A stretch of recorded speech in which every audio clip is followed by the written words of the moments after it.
I once betrayed my devoted husband, Daniel, and eventually married the man I had been unfaithful with, Ethan.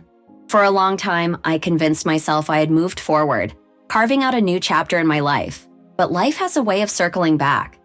When it did, it shattered everything I thought I had repaired. My closest friend, Sarah, the woman who had always known me better than anyone, ended up marrying Daniel. Daniel and I had separated in 2019. At the time, it felt like the only possible outcome. During the early months of the pandemic, he discovered my affair with Ethan. A bartender, I had convinced myself I loved more than the man who had been my steadfast anchor through everything. When he confronted me, I didn't lie or offer excuses. I simply told him I no longer loved him and wanted to end our marriage. What surprised me wasn't his anger, because there wasn't any. He met the revelation with calm dignity, which only deepened my guilt. Our divorce was quiet and uncomplicated. No shouting matches, no courtroom battles, no lingering resentment. We split our possessions and went our separate ways. He moved a few hours away for a new job and to pursue his PhD, while I stayed behind with Ethan. Though we agreed to remain civil, I tried to maintain a faint thread of connection. I would send Daniel birthday messages, Christmas greetings, even a small gift when he completed his doctorate. He never responded. Not a single word. No acknowledgement, no thanks, nothing. If it had been anyone else, I might have shrugged it off.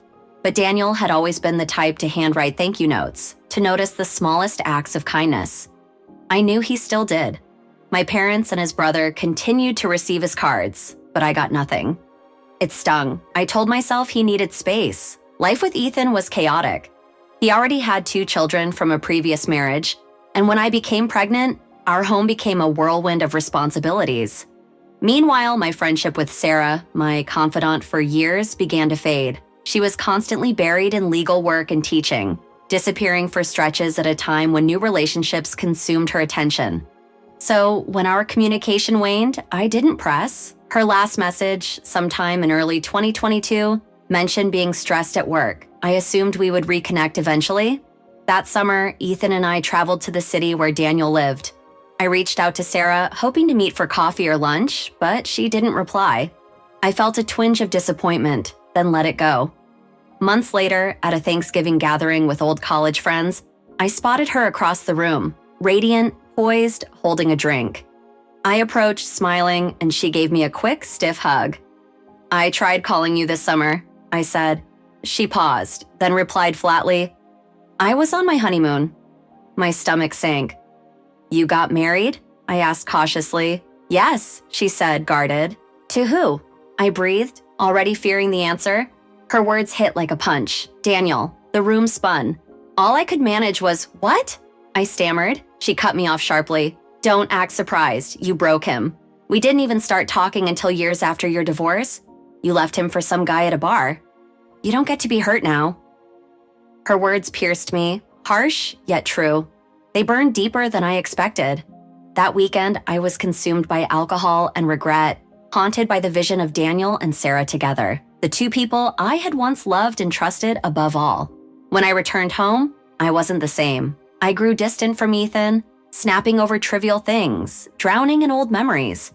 I found myself scrolling through pictures of Daniel, remembering his quiet strength, the warmth that once felt like home.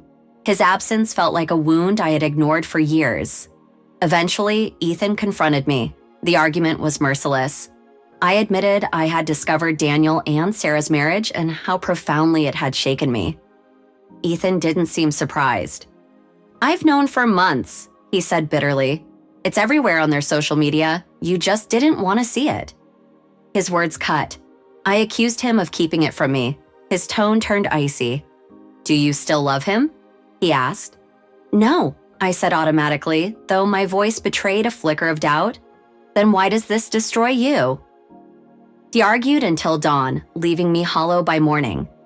I went to stay with my sister for a few days, hoping distance would help, but it did nothing.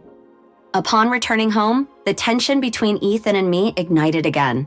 He accused me of emotional infidelity, of mourning a love I'd supposedly replaced. "You act like you lost everything," he said. And in that moment, I realized he was right. I lashed out, saying things I didn't mean, labeling him shallow, incapable of real depth. Words meant to hurt because I was already bleeding. That night, lying awake, I finally faced the truth I had been avoiding. I had traded something steady and genuine for something thrilling, but empty. Daniel had loved me with a patient, unwavering devotion built on trust. I had discarded it in favor of excitement, mistaking it for passion. Now Sarah lived the life I had abandoned. The quiet gestures, the warmth, the peace of being loved by him. Karma didn't arrive as a storm or punishment.